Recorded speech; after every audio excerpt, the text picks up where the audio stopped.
sobre a atual situação na saúde e no setor da educação. Nós sabemos que são dois setores importantes quando nós falamos das condições básicas para a atividade da pessoa humana. Por isso a Liga, em parceria com o Frente Social, os dois sindicatos destes dois setores, decidiram convocar esta conferência de imprensa para tornar público a atual situação e a crise que se vive nesse país. Posto isto, vamos agora convidar a representação da Frente Social, eu e o João Correia, para se pronunciar em nome dos dois sindicatos.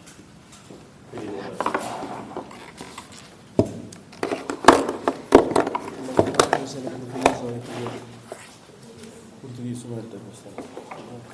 Isso. Fazer um balanço. Um resumo.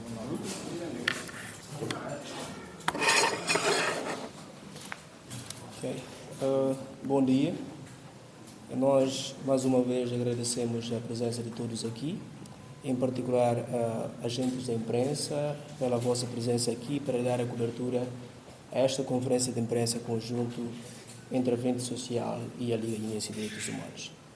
Mais uma vez, nós estamos aqui para podermos dar a nossa voz e também informar a opinião pública nacional e internacional em relação àquilo que têm sido os problemas reivindicados pela Frente Social, que é um movimento sindical que congrega os sindicatos da educação e de saúde.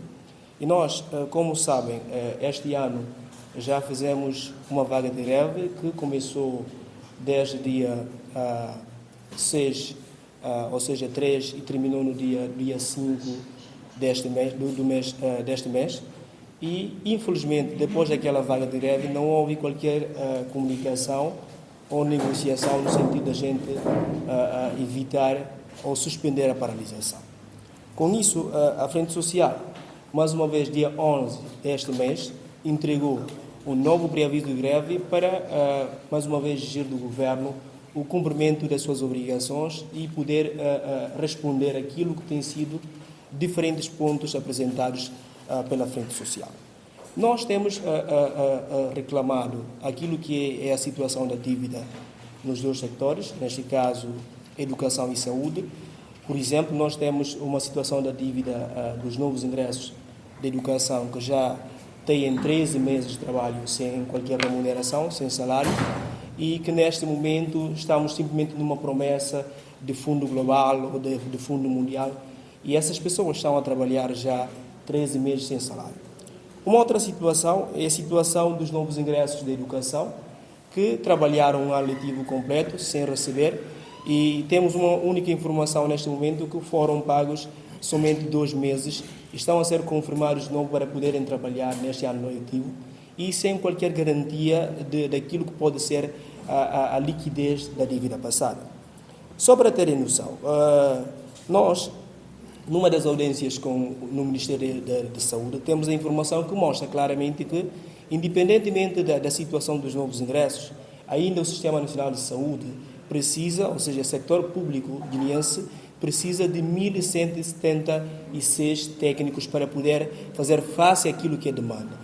E nós achamos que, se calhar, este é um número, se calhar, em termos formais, porque em termos práticos, tendo em conta aquilo que é o fenómeno de imigração hoje, se calhar este número pode não ser um número real. Mas, além disso, em relação ao setor da educação, nós temos uma informação que mostra que a necessidade atual no setor da educação, a nível do setor público, nós temos uma necessidade de 5.495 mil professores que é necessário para poder dar resposta, porque, como sabem, nós temos uma informação no relatório do próprio Ministério da Educação e parceiros que demonstra que no ano passado foram cerca de 360 e tal mil crianças que estão fora do sistema, ou seja, tendo em conta a falta de infraestrutura e de professores, não têm acesso à educação. Outra situação que estamos a reclamar é a questão de efetivações. Nós temos situação de profissionais na educação e na saúde que estão a trabalhar desde 2015 e até este momento são considerados como se fossem no sistema novos ingressos, não têm um processo efetivo. E nós sabemos que, tendo em conta aquilo que deve ser a prática Depois de 2012, a prática era, antes de 2012, 2 anos de período experimental, ou seja, probatório, a nível da função pública, mas depois de 2012 há um decreto que demonstra claramente que qualquer funcionário, a partir do momento que começa a trabalhar, tem só 1 ano de período probatório para tornar efetivo, quer dizer que o Estado tem a obrigação de cumprir todos os trâmites para que essa pessoa possa usufruir de tudo aquilo que é um direito de um funcionário público. Outra questão é a questão daquilo que era a classificação e requalificação. Nós achamos que houve uma revisão daquilo que é PAP, Estatuto da Administração Pública, mas no sentido de poder manter aquilo que é o direito de poder incentivar, de poder melhorar a prestação de serviços públicos. Neste caso, de poder permitir que haja uma progressão, não só horizontal, em termos de período de trabalho, mas também aquilo que é a progressão vertical, no sentido de a pessoa ter a oportunidade de ter uma categoria superior quando adquirir um nível académico superior.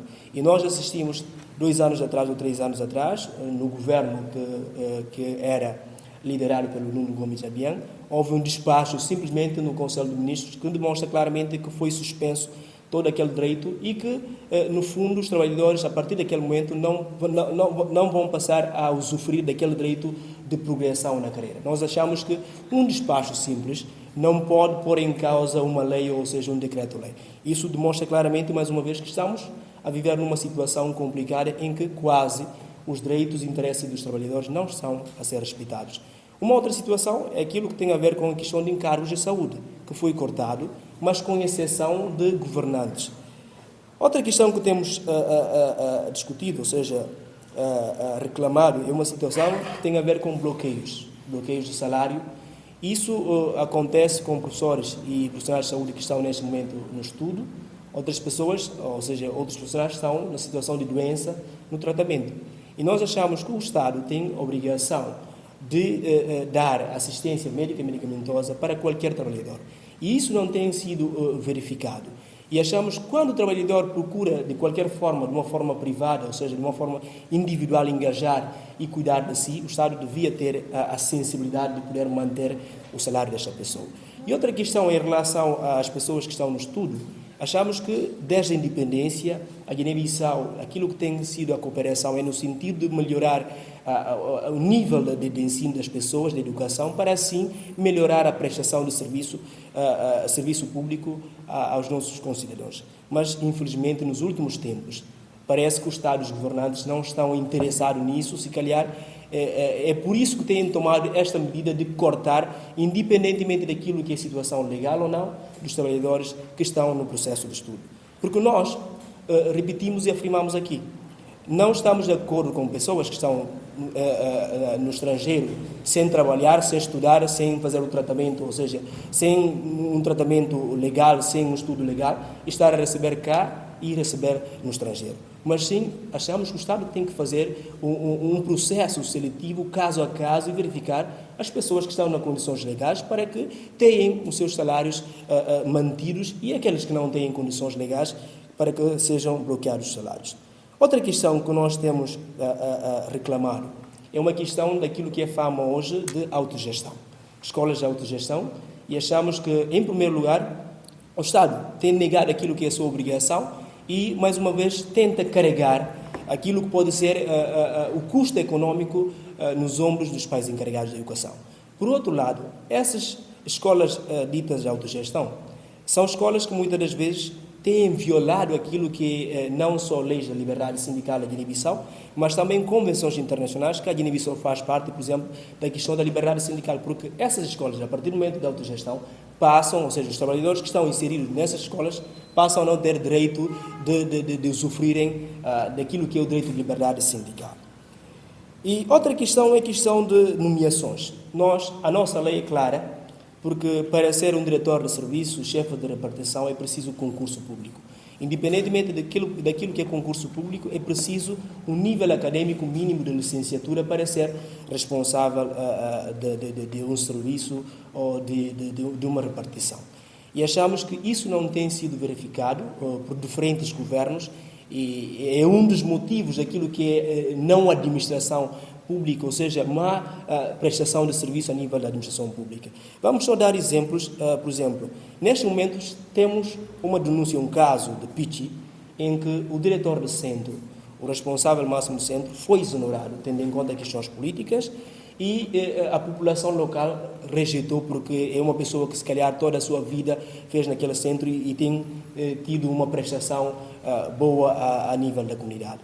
E neste momento o centro de Pichi está sem qualquer responsável, quase encerrado, sem funcionamento. Quer dizer que aquela pessoa, independentemente da exoneração, tem sido alvo da ameaça pelas autoridades policiais, assim como pelo envolvimento de alguns governantes ligados ao Ministério do Interior. E nós achamos que essa situação é muito penosa, mas além disso, nós não estamos a tomar em conta aquilo que tem sido a dificuldade da população daquela zona sem centro de saúde a funcionar. Então, achamos que é uma situação de denunciar. E também outra questão que temos verificado aqui é a situação de Simão Mendes, que até este momento não temos informação se já tem um novo diretor-geral, porque tendo em conta essas querelas políticas, se calhar estão a discutir quem deve ser o diretor de centro, ou seja, o diretor do Hospital Nacional de Simão Mendes. Vamos imaginar um hospital de referência nacional, sem diretor-geral, para poder administrar o hospital. Mas há outras denúncias que achamos também que é importante aqui, é a situação de diferentes centros, que vou passar a citar. Centro de Saúde Bairro Militar, Centro de Saúde Plaque, de Clele, de Kuntum, Bandim, de Luanda, hospitais de Gabu, de Bafata, Mansoa, Bulama e Quinhamel. Todos os centros hospitalares, neste momento, têm um diretor que não são profissionais de saúde. São professores, são pessoas, se calhar, versadas noutras áreas que não têm nada a ver com saúde. Esses centros hospitalares são a ser geridos e dirigidos por pessoas que não são médicos, não são enfermeiros, que estão a dirigir esses centros hospitalares. Uma outra questão que nós achamos que é preocupante, temos uma informação que dá conta que, neste momento, o programa de VIH-Sida, programa de tuberculose, programa de paludismo, não estão a funcionar porque há uma imposição do Estado querer impor imposto de selo sobre esses acordos e perdias.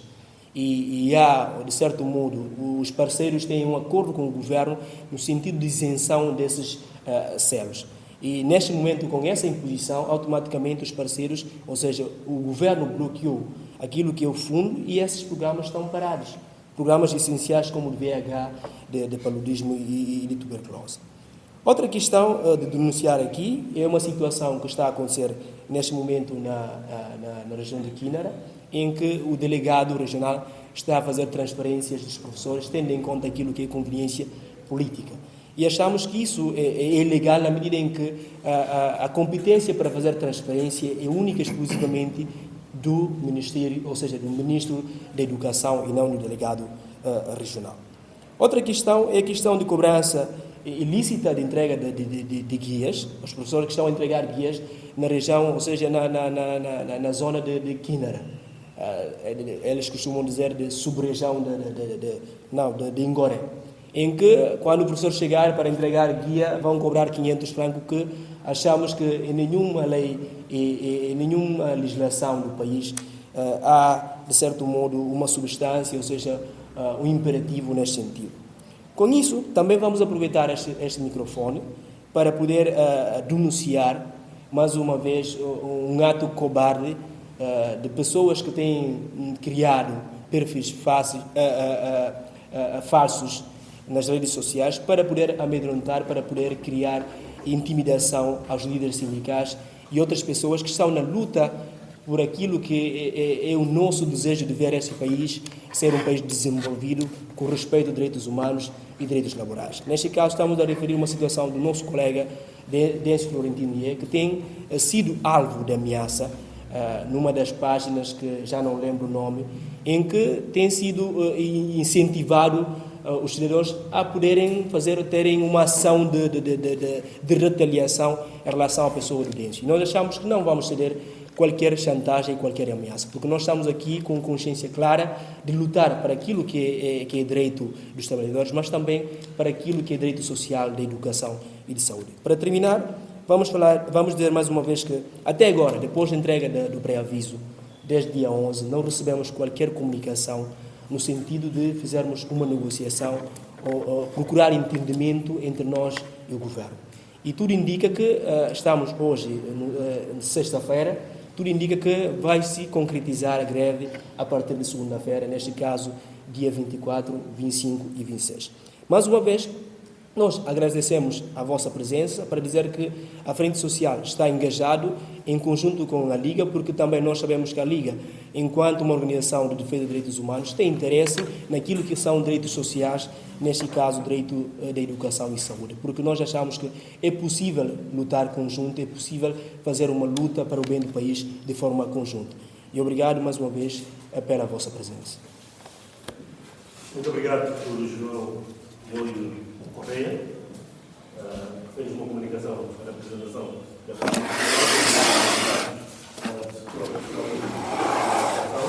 Agora vamos ouvir a intervenção do Presidente do Muito obrigado e obrigado, senhores jornalistas, pela vossa presença nesta conferência de imprensa conjunta com as organizações sindicais do setor de saúde e educação, organizadas em torno da Frente Social.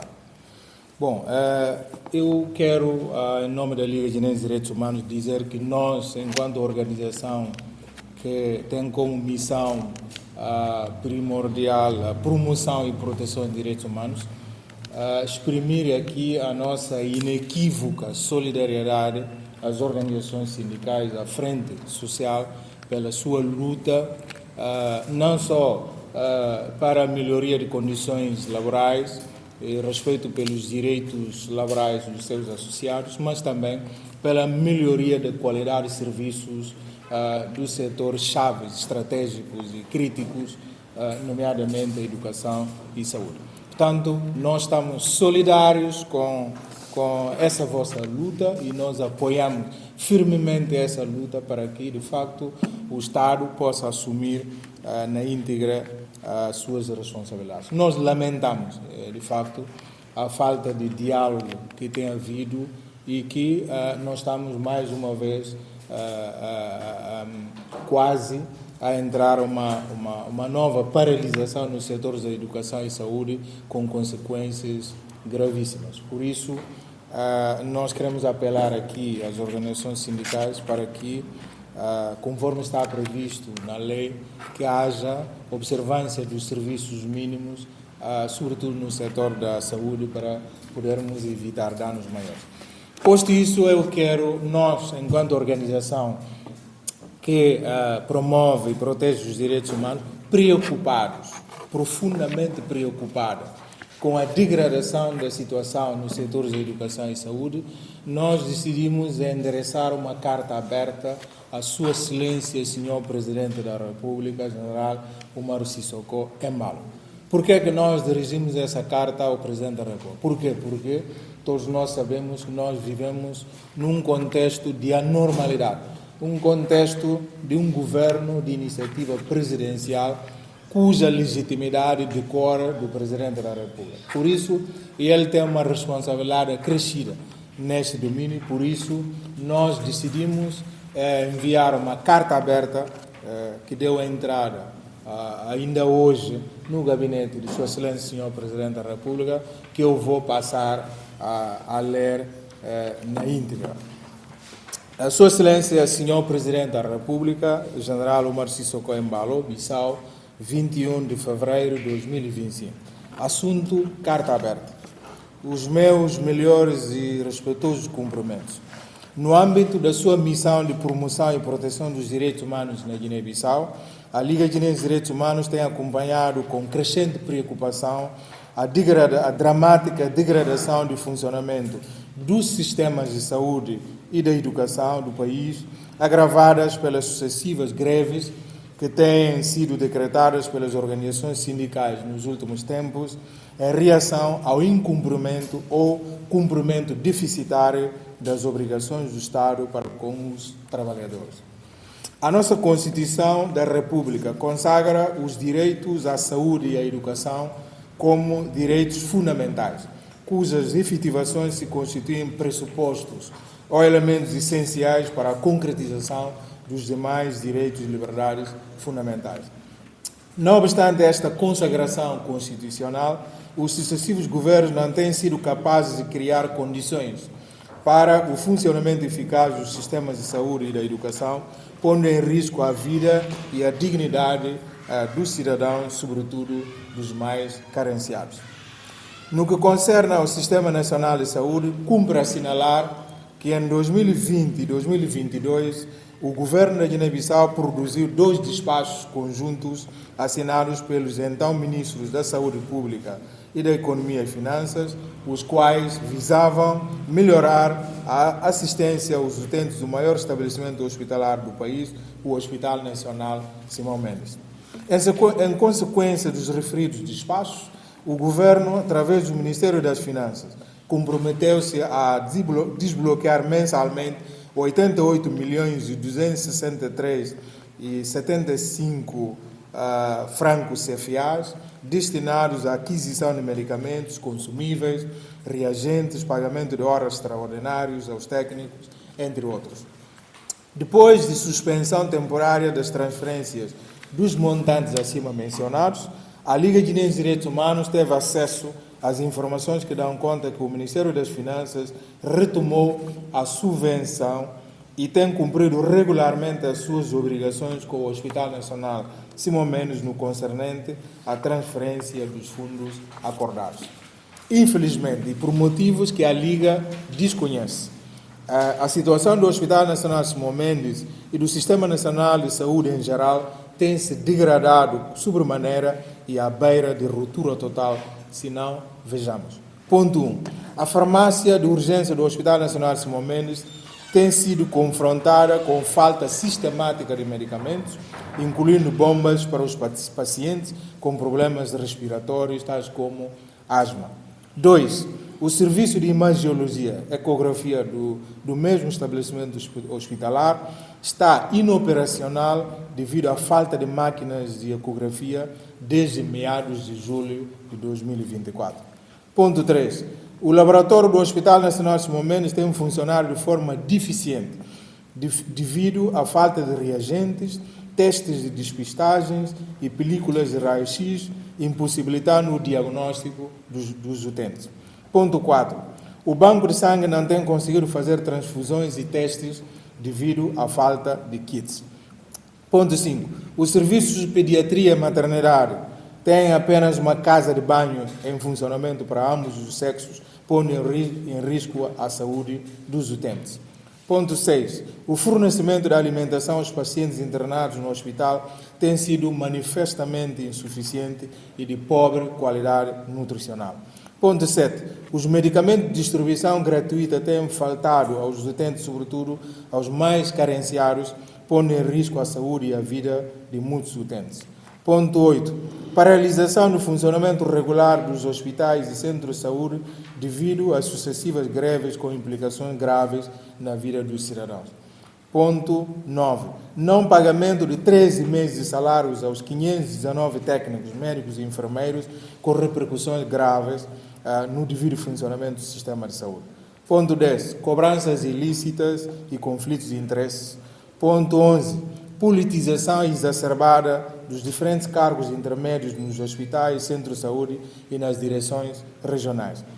Ponto 12. Indícios claros de corrupção e clientelismo na gestão dos fundos e materiais que são disponibilizados. Ponto 13. A imagem de ruína das infraestruturas em várias localidades do país, associadas ao ambiente insalubre das instalações. Ponto 14. Falta de água potável e energia elétrica em vários estabelecimentos hospitalares do país, sobretudo no interior. Ponto 15. Não nomeação de um diretor-geral do Hospital Nacional Simão Mendes há mais de 6 meses, com repercussões negativas no seu normal funcionamento. Para além destes problemas, uma avaliação das necessidades de recursos humanos para o sistema de saúde no seu todo determinou que são necessárias medidas urgentes para o recrutamento de 1.776 novos técnicos, entre os quais médicos e enfermeiros. Infelizmente, até a presente data, nenhuma diligência foi encetada para colmatar estas lacunas de recursos humanos, as quais são absolutamente indispensáveis para o normal funcionamento do sistema de saúde. No que concerne ao setor da educação, a situação aproxima-se de uma ruptura irremediável caso as medidas corretivas não forem tomadas com urgência. Pois, envolvidos cerca de 4 meses desde a abertura oficial do ano letivo, quase todos os estabelecimentos escolares funcionam deficientemente, devido à falta de professores em todos os níveis, desde o pré-escolar até o secundário, ou seja, 12º ano. Ademais, de acordo com o relatório de validação de dados do pessoal docente e não docente do Ministério da Educação, a que a Liga Guinense de Direitos Humanos teve acesso, o sistema de ensino carece neste momento de 5.494 novos docentes. Segundo o mesmo documento, as finanças públicas se comprometeram a assegurar o cabimento orçamental apenas para o recrutamento de 3.466 professores, ignorando ou deixando de fora 2.028 vagas, as quais têm constituído empecilhos para o funcionamento regular de estabelecimentos escolares.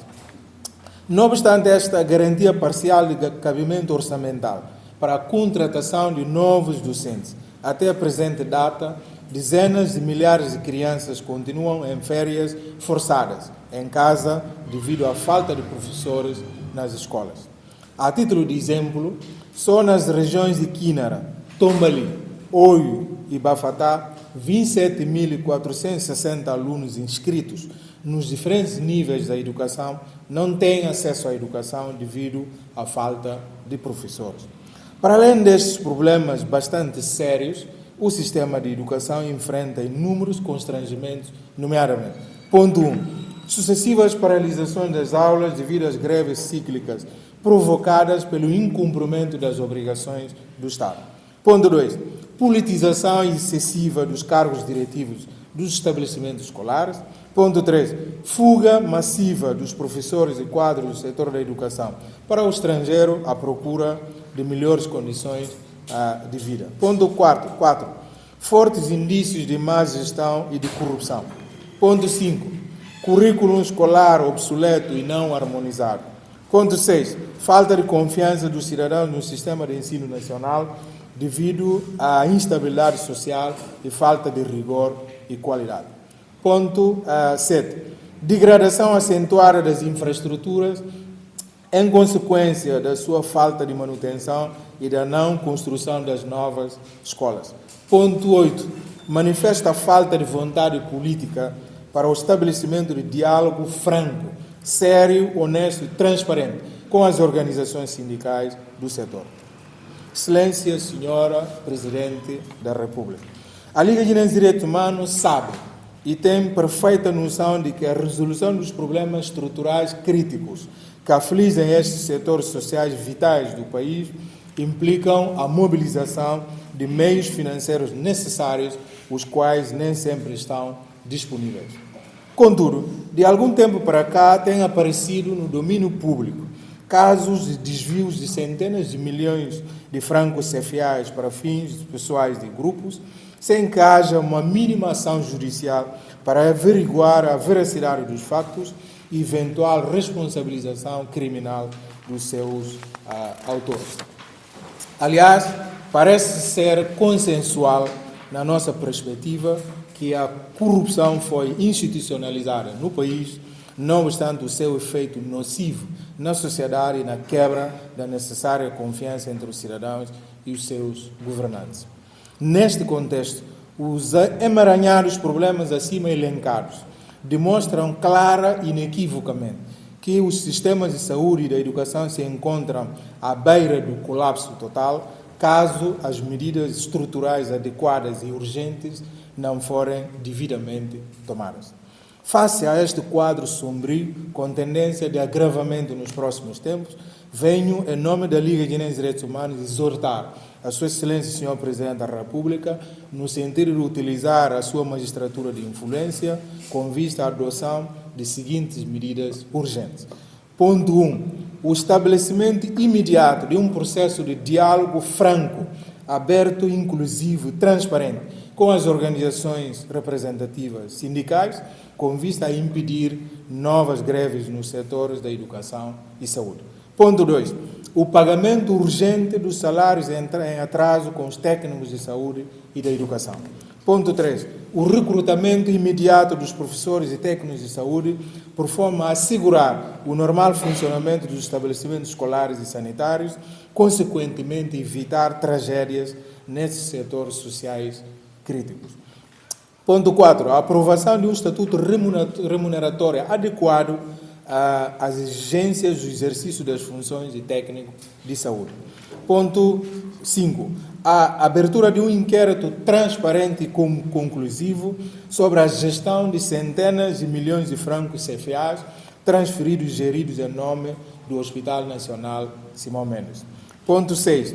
A reapreciação urgente do contrato de concessão de fornecimento das refeições aos doentes internados no Hospital Nacional Simão Mendes, devido à manifesta incapacidade revelada na satisfação adequada das necessidades dos mesmos e a sua má qualidade nutricional.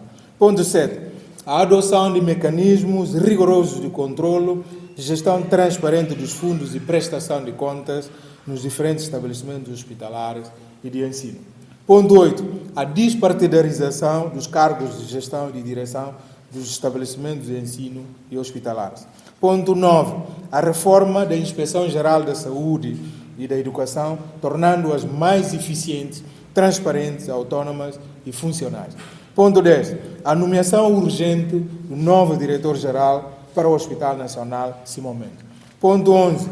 A revisão do Estatuto Orgânico do Hospital Nacional Simão Mendes e demais estabelecimentos hospitalares, com vista à criação de conselhos de administração apartidários com a responsabilidade de gerir de forma independente os hospitais e centros de saúde. Pela Paz, Justiça e Direitos Humanos, a Direção Nacional da Liga Guinense dos Direitos Humanos. Portanto, esta é a carta aberta que nós enviamos a Sua Excelência, Sr. Presidente da República, interpelando para assumir as suas responsabilidades face à situação que nós consideramos que está nesses setores à beira de um colapso total, caso as medidas corretivas urgentes não forem adotadas. Portanto, estamos à vossa disposição para perguntas e eventuais dúvidas. Muito obrigado. Obrigado. Estou à vossa disposição. Pergunta para o Sr. Interior. Se alguém quiser uma pergunta interior, esteja à vontade. Sempre bom dia. Baca, da Digital Media. A Liga acredita que o Presidente vai responder satisfatoriamente a esta carta? Sim, nós pensamos que a Sua Excelência, o Presidente da República, não tem outra alternativa a não ser responder satisfatoriamente a estas preocupações que nós levantamos e as nossas exigências, porque, caso contrário, tal como nós dissemos na carta, os setores da educação e da saúde, que hoje se encontram numa situação crítica, estarão à beira de colapso com consequências gravíssimas para a vida do cidadão. Portanto, nós pensamos que o que está em causa aqui não são interesses da Liga, nem interesses de sindicatos, são interesses nacionais, interesses do país, da população, são setores vitais para a vida de qualquer país. Nós temos hoje, nos nossos estabelecimentos hospitalares, todos os dias, as pessoas a morrerem de doenças banais, as pessoas a morrerem pela falta de assistência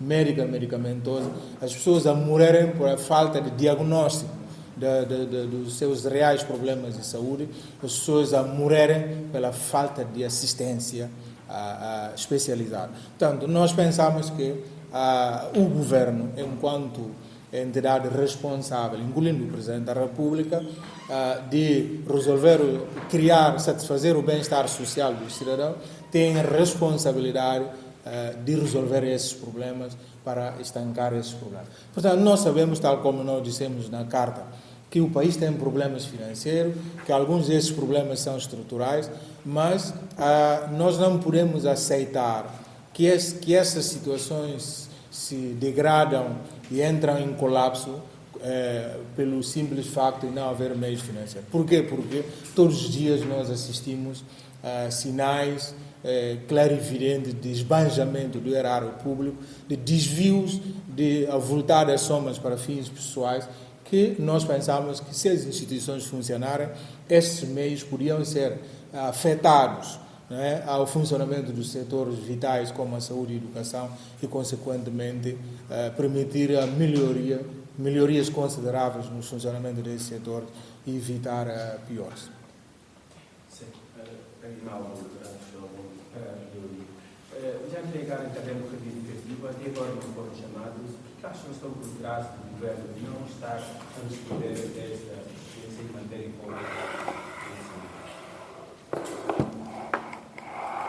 Nós, em primeiro lugar, em relação a esta questão, nós podemos dizer que achamos que é falta de interesse do governo, porque, em primeiro lugar, nós temos tido aquilo que é o espaçamento suficiente entre as vagas de greve. Se lembrarem, a última vaga de greve no ano passado foi em outubro. E nós terminamos aquela vaga de greve e convocamos, nós pedimos um encontro público, se calhar, com o governo, no sentido de podermos encontrar a solução e, se calhar, a opinião pública poderá acompanhar e perceber qual das partes, entre o governo e a frente social, tem mais interesse naquilo que é os problemas apresentados. Mas temos a informação ainda que demonstra que, neste momento, ainda hoje, haverá concertação social permanente, em que equipa negocial, ou seja, equipa interministerial criada, foram envolvidas pessoas que não fazem parte da frente social e nem se calhar daquilo que é legítimo representante do trabalhador da Guiné-Bissau, que é a direção liderada pelo Júlio Antônio Mendonça. Então, nós achamos que não há uma responsabilidade governativa nesse sentido e não há interesse na resolução daquilo que é o problema social da educação e saúde. Porque se há, na verdade, um interesse, as pessoas a serem incluídas na equipa negocial serão membros da frente social, não outras pessoas que não representam trabalhadores de educação e saúde e que, se calhar, nem têm a legitimidade para falar em nome dos trabalhadores. Com essa situação, se o CAP pretende continuar sucessivas vagas de greve, até quando fizer? Nós não temos outra alternativa, porque a conferência de imprensa de advertência como esta é um dos meios. E a greve também é um dos meios. E vocês já assistiram que muitas vezes já tentamos aquilo que é o direito à manifestação, à vigília e outras formas de manifestação, foram impedidas. Automaticamente nós sobramos, se calhar, com meios reduzidos à disposição e esses meios legais que vamos continuar a aproveitar em defesa daquilo que é direito e interesse dos trabalhadores. Sim, o novo prejuízo de greve que vai ser no dia 24 de 5 de 6, mas há muita escola do centro de saúde que não é desse greve. O que é que você vai trabalhar? Bom, nós achamos que a última vaga de greve, ou seja, a primeira deste ano, teve grande impacto, porque nós compreendemos que ter 100% de adesão, isso é difícil. Estamos num país em que temos um fenómeno hoje de tudo está politizado. Então também os profissionais da educação e saúde também estão na mesma cena, na mesma ideologia de minha regime e minha partido que está no poder. Mas o importante para nós é que haja uma sensibilidade, uma racionalidade daquilo que é impacto. Mesmo que haja uma adesão de uma só pessoa, ou seja, de um profissional de saúde ou de educação, sempre haverá consequências. E para nós, o objetivo, ou seja, o nosso objetivo aqui não é ter grandes consequências em termos daquilo que pode ser a morte das pessoas, mas sim é tentar fazer pressão ao nível em que vai trazer mesmo o governo à mesa para que possamos chegar a um consenso e evitar paralisação nos dois sectores. Muito obrigado. Obrigado.